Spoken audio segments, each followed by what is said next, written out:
California, at 10:50 a.m. on November 2nd, 2022, effective until 11:05 a.m. This is a required monthly test of the emergency alert system. This is only a test.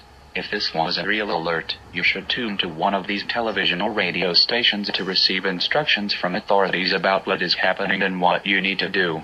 This concludes this test of the emergency alert system.